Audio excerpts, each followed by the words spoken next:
Bueno, el título es muy ambicioso y 15 minutos da para muy poco tiempo, igual 30 o 40 o 50 porque el tema es muy ambicioso. Desafíos son muchos, ni puedo referirme a todos y probablemente ni siquiera comprenda o visualice realmente todos los desafíos que puede tener esa cosa que se llama pensamiento crítico, teoría crítica. Vamos a partir de una primera idea, ¿no? La teoría crítica, el pensamiento crítico, nunca ha sido hegemónico y no puede serlo, porque va justamente a contracorriente del modo de producción de las relaciones sociales. Siempre ha sido un pensamiento en los márgenes, siempre ha sido un pensamiento que ha tenido que luchar contra el paradigma, por decirlo de alguna forma, el episteme, que sí es hegemónico, que es el positivista.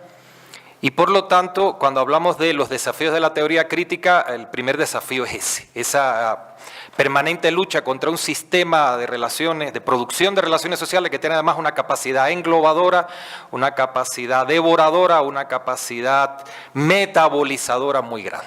Y el lunes señalaba simplemente un ejemplo, el propio psicoanálisis, la propia historia de vida de Sigmund Freud, como la academia norteamericana en un momento determinado, a diferencia de la academia europea, que se muestra en un inicio muy intolerante con el aporte de Freud, la academia norteamericana lo recibe, asimila el psicoanálisis, lo medicaliza, lo instrumentaliza, lo comercializa y empieza ahí una historia muy complicada. Eso mismo ha ocurrido también en todas las ramas de la producción espiritual, incluso con la teoría crítica. Y podemos verlo en la propia historia de la Escuela de Frankfurt. Cuando hablamos de Escuela de Frankfurt, por ejemplo, cuando hablamos de teoría crítica alemana, hoy en día, pensamiento crítico alemán, nos vienen a la cabeza algunos nombres, pero hay otras muchas figuras en Alemania que están trabajando en la teoría crítica desde una perspectiva que no es la de Habermas, por ejemplo, que no es la de Honneth, que están intentando recuperar elementos originarios que ellos consideran revolucionarios esenciales de esa teoría crítica, pero que son autores que son muy poco conocidos. ¿Por qué? Porque el mundo académico tiene sus reglas, el mundo académico tiene sus estructuras, el mundo académico tiene sus mecanismos de producción que no tributan precisamente al desarrollo de un pensamiento crítico, al desarrollo de la teoría crítica como tal, del proyecto, ese proyecto que se construye, vuelvo a repetir, empieza a construirse con Kant y que ha tenido una historia muy larga. Entonces, eso va desde esos mecanismos de difusión, esos mecanismos de traslación de ideas, en los cuales algunas ideas, algunas obras, algunos libros, algunos autores son muy difundidos y otros no lo son, hasta los mecanismos que todos los que vivimos y trabajamos en el mundo académico conocemos, ¿ya? Con qué temas se pueden obtener becas, con qué temas se puede obtener dinero para hacer investigaciones, con qué temáticas se pueden obtener plazas de trabajo y con cuáles es mucho más difícil o simplemente es imposible. Entonces, si vamos a hablar de las dificultades o los retos no son solo en el campo teórico, que lo son, por supuesto, ¿no? Y muchas de las ponencias que se han hecho aquí tienen que ver con eso, las discusiones, las interpretaciones entre unos autores, otros autores, etcétera. Pero también tiene que ver por aquí. ¿Por qué? Porque la teoría crítica no puede ser solamente una labor de cenáculos, de grupos, de torres de marfil, tiene que luchar contra esa tendencia por parte del poder de aislarla, de guetoizarla, y entonces naturalmente ahí viene una lucha muy fuerte, que es una lucha además que no se resuelve solo a nivel de la universidad, sino que se tiene que resolver incluso desde antes, porque cuando el alumno llega, y los que trabajamos en la universidad con estudiantes de grado, lo sabemos muy bien, ¿verdad? Cuando ese alumno ya con 18 años, o tal vez más, llega a la universidad, le cuesta mucho trabajo, entender un estilo de pensamiento que es radicalmente distinto a ese estilo de pensamiento positivista que ha sido el hegemónico.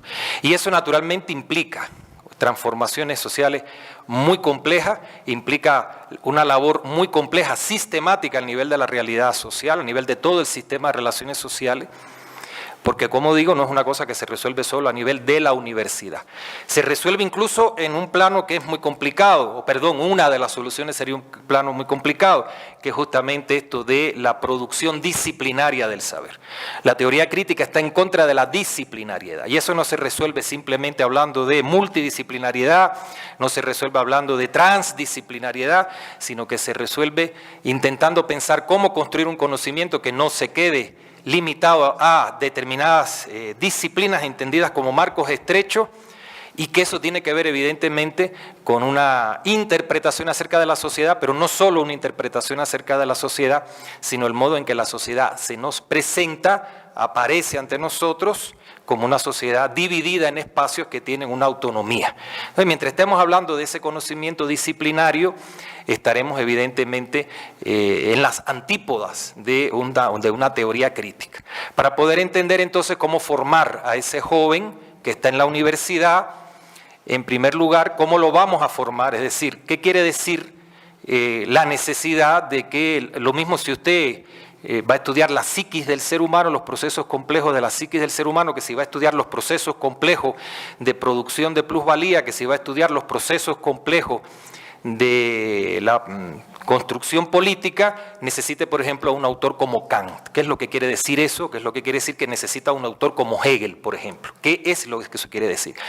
Porque la necesidad de filosofía de la que se habló aquí, cosa que yo comparto totalmente, y no es por gusto, que hay una tendencia muy fuerte desde hace ya algunos años en muchos países, en la mayoría, de eliminar la filosofía, el estudio de la filosofía en la enseñanza media, no digamos ya en la enseñanza superior, no significa, quiero decir, proclamar la necesidad de la filosofía, no quiere decir tampoco proclamar la necesidad de que cada uno esté aprendiendo simplemente porque es una cuestión cultural, que existió un tipo que se llamó Kant, que dijo determinadas cosas, pero que no sabe ese profesional en qué le está aportando ese pensamiento a lo que él está haciendo. Y entonces empezamos a establecer clasificaciones. Kant es filósofo, Weber es sociólogo, el otro será no sé qué cosa. Entonces, si yo soy sociólogo, solo estudio a los sociólogos, y si me vas a poner algo de otro lugar, debe ser simplemente por un prurito de cultura general, que yo debo saber que este señor Kant no era checoslovaco, que era alemán, por decir algo, ¿no? Eso es una cuestión importante. Y otra cuestión importante, por cuanto vivimos en un mundo marcado por las realidades del capitalismo, es cómo podemos atraer a nuestros estudiantes, y ese es un problema muy serio también, para que se interesen por una cosa que se llama teoría crítica, pensamiento crítico. ¿Por qué? Porque con el pensamiento crítico se va a morir de hambre, así redondamente. Es decir, tenemos que pensar en esa cosa que se llama oferta y demanda, donde lamentablemente la demanda significa la demanda del mercado. Entonces, mientras la demanda sea la demanda del mercado, para teoría crítica no va a haber demanda. Va a haber demanda para un sociólogo del trabajo, por ejemplo, y esa es la historia de la sociología del trabajo, del impulso inicial, lo que quiere simplemente es ver cómo puede crear instrumentos para manipular a un trabajador para que trabaje más, esté más contento y gane menos. Entonces, hacer una sociología del trabajo crítica es mucho más difícil. Es cierto que hay muchos problemas con la enseñanza de la filosofía. Incluso aquí en Ecuador es muy difícil estudiar filosofía. Esa carrera es difícil de encontrar. ¿Cómo entusiasmamos a un joven para que estudie filosofía? Bueno, si pertenece a la clase alta y no tiene mayores problemas económicos, puede estudiarla como el famoso violín de Ingres, ¿no? Que es una cosa que voy a hacer en mi tiempo libre. Pero lo que está ocurriendo cada vez más en la universidad, sobre todo en la universidad pública, y no solo en Ecuador, en muchos otros lugares del mundo, es que entran jóvenes que entran a la universidad porque están buscando una carrera para ganarse la vida. Y eso es un tema también importante. Luego, eso no se resuelve solo en una facultad. Eso tiene que ser un interés también y una dedicación, una intención a nivel social de construir una demanda. Los especialistas en marketing saben que la demanda no es un fenómeno que cae del cielo y que está ahí, que usted produce después que aparece la demanda, ¿no? La demanda se produce, se construye. Y entonces justamente también sería una tarea que rebasa el simple marco de lo que puede hacer una universidad, porque es justamente una cuestión de nivel social, de políticas sociales, de políticas culturales, de políticas educativas, de políticas en el sentido más amplio del término, para decirle a un joven, bueno, usted va a estudiar teoría crítica y cómo me voy a ganar la vida después con eso. Por hablar solo de filosofía, por ejemplo, ¿no? O de sociología, si al final lo que él va a encontrar es la posibilidad solo de hacer encuestas o de ver si va a votar por aquel o va a votar por el otro, o si va a usar pasta Colgate o va a usar la pasta no sé cuál. Ese es un problema muy serio, porque si no, seguimos con una teoría crítica que sigue siendo un mero elefante, una torre de marfil, un objeto muy, vamos a decir, exótico, un objeto muy exótico que sigue en los márgenes. Entonces hay que pensar esas estrategias que, como creo haber intentado explicar, son estrategias que no pueden ser solo académicas, sino que tienen que ser estrategias sociales en el sentido más amplio del término, en la formación del profesor, ¿ya? De ese profesor que va a trabajar con los alumnos, en el salario que va a recibir ese profesor, que va a trabajar con ese estudiante, en cómo vamos a intentar construir un pensamiento crítico realmente en ese estudiante, que lo que significa es construir en ese individuo la capacidad de visibilizar lo que el poder invisibiliza. Gracias.